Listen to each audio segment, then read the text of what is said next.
Sveiki, eteryje Stačiatikių Lietuva. Žiūrėkite mūsų vasaros laidoje. Pirmąjį vasaros sekmadienį Vilniuje vyko smagi šventė sekmadieninių mokyklų moksleiviams ir vaikų globos namų auklėtiniams. Pirmieji teologijos studijų metai baigėsi, administracija apibendrina rezultatus. Tūkstančiai stačiatikių dalyvavo Vilniaus šventųjų kankinių atminimo dienos minėjime. Skaisčiausiosios katedros choras užėmė pirmąją vietą tarptautiniame stačiatikių chorų festivalyje.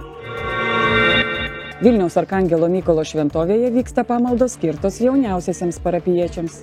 Ir apie viską išsamiai. Pirmąjį vasaros sekmadienį, birželio 2 Petro ir Povilo šventovės kieme Naujojoje Vilniuje vyko linksma vaikų šventė, kurioje be sekmadieninių mokyklų moksleivių dalyvavo ir vaikų globos namų Gilė auklėtiniai. Visą vasarą vaikų ir suaugusiųjų laukia daug įdomybių.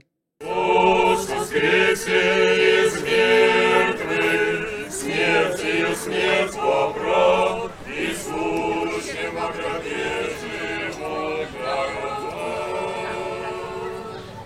Šventė prasidėjo malda.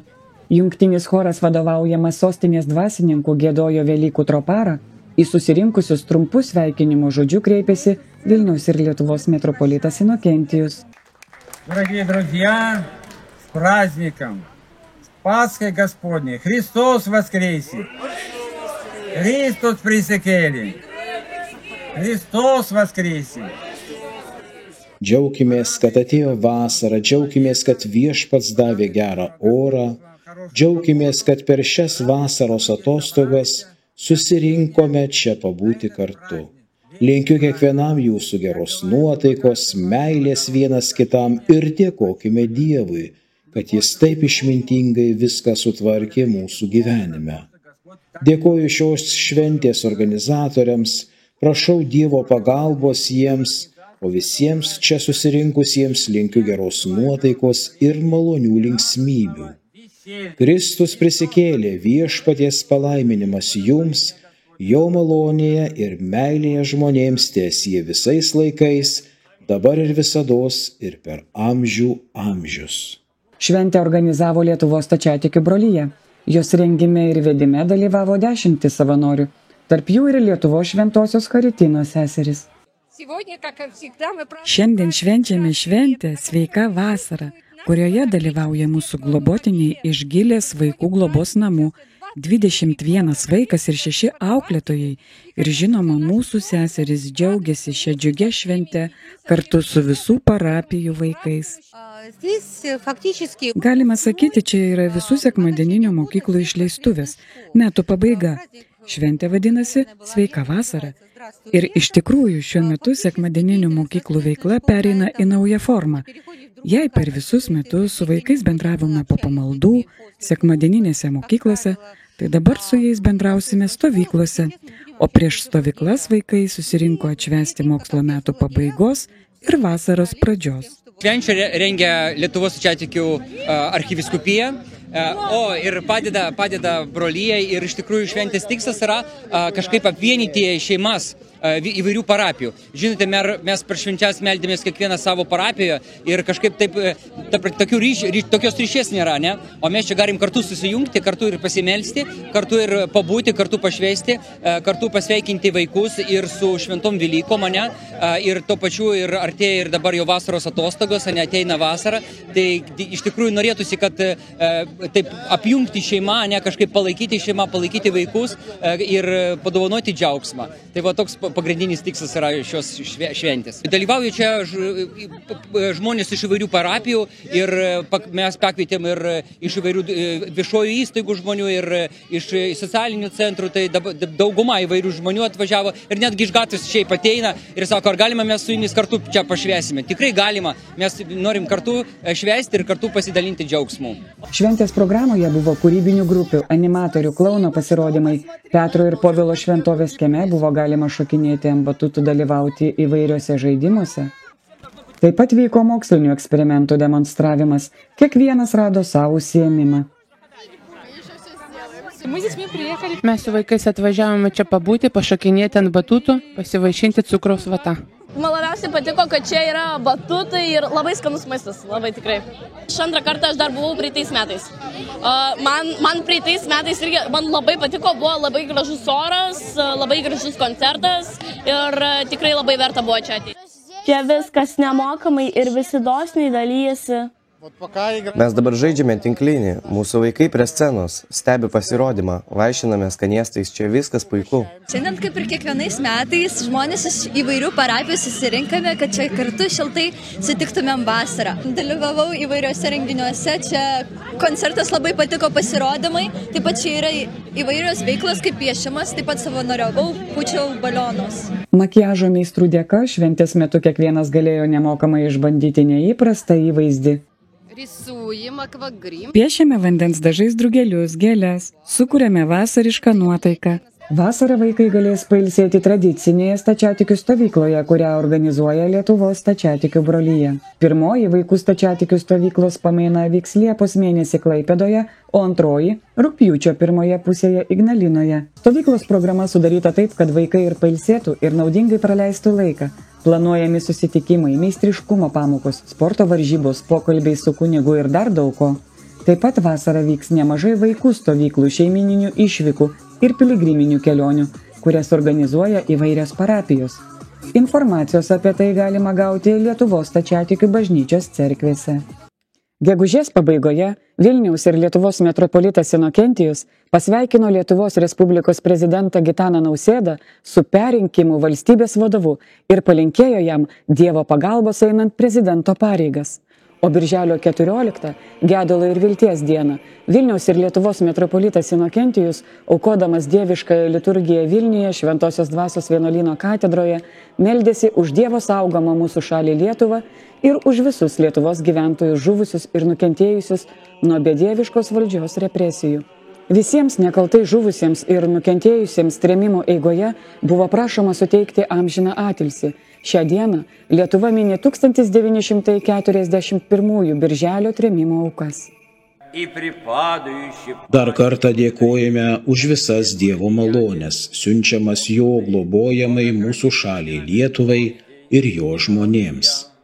Kartu prašome Dievą maloningai išklausyti mūsų užtarėjos skaisčiausiosios Dievo motinos prašymus.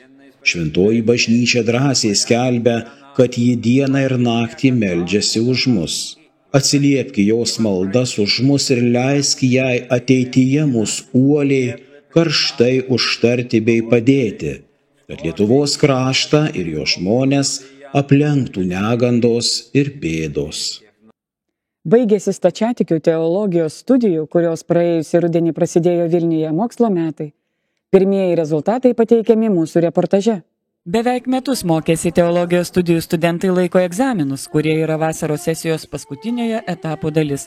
Paskutinėmis gegužės dienomis jie laikė pedagogikos Senojo testamento bažnytinės slavų kalbos egzaminus, taip pat atliko praktinius giedojimo ir ikonų rašymo darbus. 2 metų trukmės teologijos studijos buvo organizuotos Vilniaus ir Lietuvos metropolito Inokentijaus palaiminimu.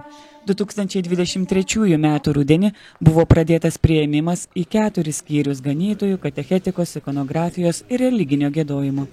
Teologijos studijoms vadovauja Trakų vyskupas Ambrosijus. Žinome, kad čia veikė stačiatikių seminarija, bet tai buvo labai seniai praėjusį amžių. Tačiau Dievo malonės dėka yra pedagogų turinčių teologinį išsilavinimą, sukaupusių solidų žinių bagažą. Nuo pat pradžių reikalavimai buvo gana dideli, nepaisant to dauguma nepasidavė, nenuleido rankų. Ne visi tikėjusi tokios didelės apimties ir tokių sunkumų. Atvirai kalbant, ne visi tai išlaikė. Kai kas proceso eigoje suprato, kad jiems mokytis per sunku, nes turi šeimas, yra kitų kliūčių. Tačiau dauguma sėkmingai įveikė šį išbandymą ir manau, kad antraisiais metais mes vėl susitiksime. Galima sakyti, įgytų žinių praktinio pritaikymo vieta tapo Vilniaus Šventojo Mikalojaus cerkvė, kurioje šeštadieniais pradėto švęsti vadinamosios mokomosios liturgijos. Pamaldoms vadovavo Trakų vyskupas Ambrosijus, kuriam patarnautojais, skaitovais ir hipodiakonais tarnavo teologijos studijų ganytojiškojo skyriaus studentai. Pamaldų metu meldėsi būsimieji katechetai ir ikonų tapytojai, o liturginės giesmės giedojo giedojimo ir chorinio dirigavimo skyriaus choras.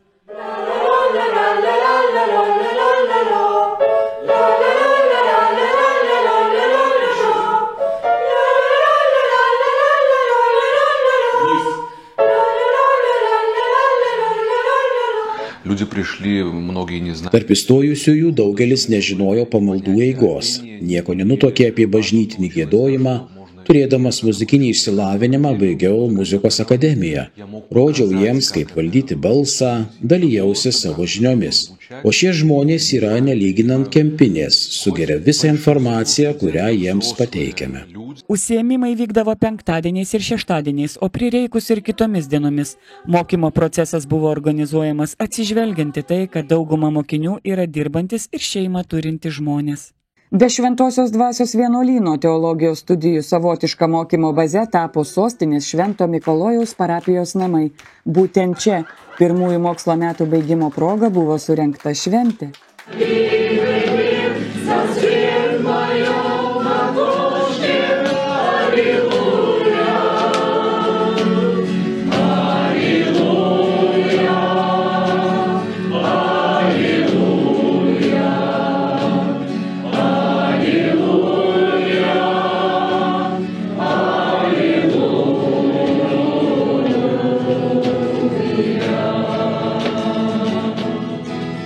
Baigiamojų mokslo metų akordų tapo piligrimystė į Mikniškes, kur daugiau nei 100 metų gyvena, meldžiasi ir dirba protoierėjaus Pontijaus Rūpiševo įkurta unikali stačiatikių bendruomenė. Gegužės 11 dieną tūkstančiai stačiatikių iš visos Lietuvos dalyvavo šventųjų Vilniaus kankinių Antonijaus, Joano ir Eustachijaus pagerbimo iškilmėse. Ta proga Vilniuje vyko didelė religinė procesija. Gausi religinė procesija už bažnyčios vienybę prasidėjo nuo skaisčiausiosios katedros. Bažnytinėme kalendoriuje šventųjų Vilniaus kankinių minėjimo diena yra balandžio 27, tačiau dėl gavėnios šiemet iškilmes teko nukelti į šviesiosios Velykų savaitės šeštadienį, gegužės 11. Procesijoje dalyvavo visi Lietuvos stačiatikių bažnyčios dvasininkai ir parapijiečiai iš visos Lietuvos. Procesija keliavo senamiesčiu didžiąja gatve iki Šventosios dvasios vienuolyno. Religiniai procesijai pasibaigus, tikintieji pripildė vienuolyno katedrą ir prasidėjo šventosios ugnies iš Jeruzalės atnešimo ceremonija. Vilniaus ir Lietuvos metropolitas Inokentijus palaimino tikinčiusius šventąją ugnimi, o diakonai maldininkams dalijo uždegtas žvakes. Šiemet šventoji ugnis į Vilnių atkeliavo per Lenkiją. Po to vyko dieviškoji liturgija, kurią celebravo metropolitas Inokentijus. Kartu tarnavo visi Lietuvos stačiatikių bažnyčios dvasininkai. Giedojo Šventosios dvasios vienuolyno choras, vadovavimas Tatijanos Kovorodko, o pamokslą sakė igumenas Antonijus Gurinovičius. Šventieji kankiniai Antonijus, Joanas ir Eustachijus yra puikus pavyzdys mums, broliai ir seserys, nes ir mes pašaukti būti Kristaus liudytojais, savo tikėjimo išpažinėjais. Kiekvienas stačiatikis yra Kristaus Dievo mirties ir prisikėlimo liudytojas. Pasibaigus liturgijai, aplink vienuolyno katedrą vyko religinė procesija su šventųjų Vilniaus kankinių Antonijaus, Joano ir Eustachijaus relikvijomis. Tai tradicija, kurią 1915 metais įvedė Vilniaus ir Lietuvos arkivyskupas Tichonas, būsimasis patriarchas, o 2022 metais atgaivino metropolitas Inokentijus. Prie nešiojamos šventųjų kankinių relikvinės jo eminencija kreipėsi į tikinčiosius ganytojo žodžiu. Šiandien, paskutinę šventosios Velykų savaitės dieną, pagerbėme mūsų dangiškuosius globėjus, šventuosius Vilniaus kankinius Antonijų, Joaną ir Eustachijų. Tegul Viešpats dėl jūsų maldų pasigaili mūsų visų čia susirinkusių, visų krikščionių, gyvenančių šiame mieste ir šalyje, ir kitų šio miesto bei šalies gyventojų. Juk šventieji meldžiasi už visus, ir tikinčiuosius, ir netikinčiuosius, ir už tuos, kurie juos pagerbia, ir už tuos, kas to nedaro. nes jie myli visus žmones, o jų sielos turėtų trokšti artumo su Dievu, apsigyventi dangaus karalystėje. To iš visos širdies ir linkiu jums, brangus broliai ir seserys. Po to visi tikintieji tradiciškai galėjo praeiti po Vilniaus šventųjų kankinių relikvinę.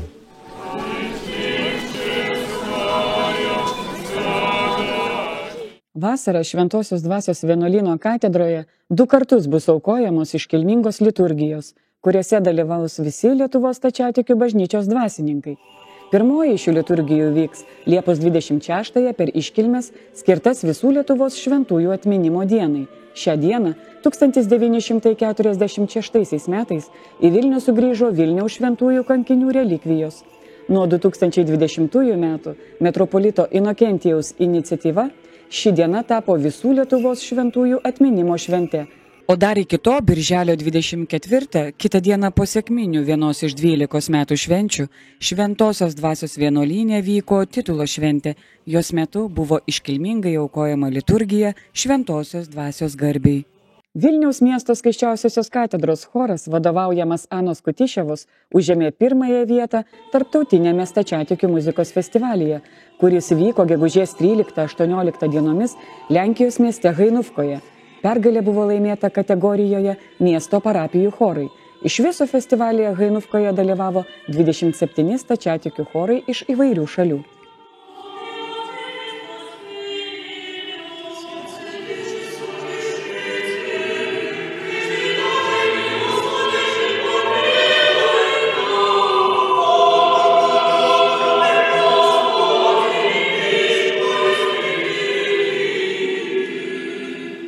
Išleistas laikraščio Stačiatikių Lietuva vasaros numeris.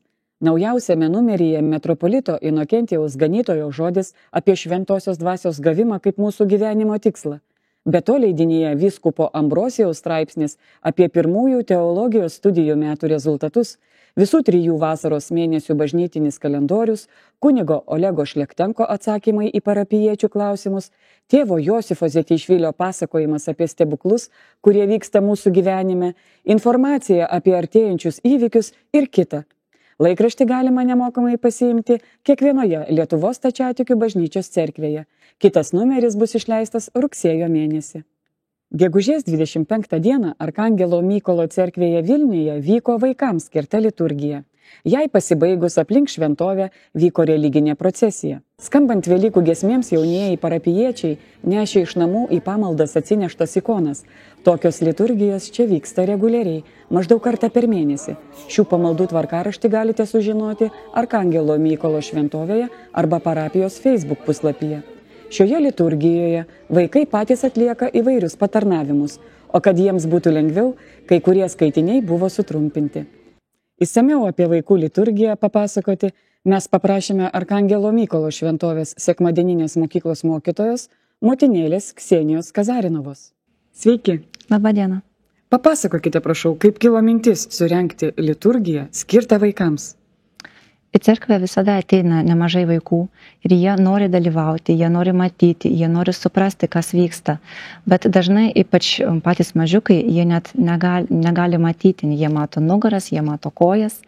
Vyresnieji nežino, kodėl giedamos tam tikros maldos, kokia yra seka liturgijos, nes juk liturgija yra labai sistemiškai sudėliota. Kiekvienas jos įvykis, malda skirta atpasakoti tam tikrą Evangelijos ir mūsų visų išganimo momentą. Ir labai gaila, kai vaikai šito nesuvokdami laiko liturgiją labai nuobodžių dalykų. Ir mes norėjome priartinti maldą jiems, norėjome priartinti jiems liturgiją, kad jie tikrai galėtų dalyvauti. Ar daug vaikų dalyvauja ir iš kur tie dalyviai? Dalyvauja nemažai vaikų. Dauguma jų yra mūsų sekmadieninės mokyklos auklėtiniai, bet gali ateiti bet kokia šeima, bet kokie vaikai. Kai kurie žmonės, jie iš anksto teiraujasi, kada laukti tokios liturgijos ir atsiveda savo vaikus. Daugiausia dalyvauja prieš mokyklinio amžiaus vaikai ir jaunesnieji moksleiviai. O paaugliai, jie visada yra laukiami, bet jie renkasi ateiti į įprastas liturgijas. Vaikai yra vaikai ir jiems gali būti sunku susikaupti, tačiau ką mieliausiai jie nori atlikti? Aišku, mes labai norime priartinti jiems maldą, kad malda yra pokalbis su Dievu. Aišku, jiems sunku susikaupti ilgam.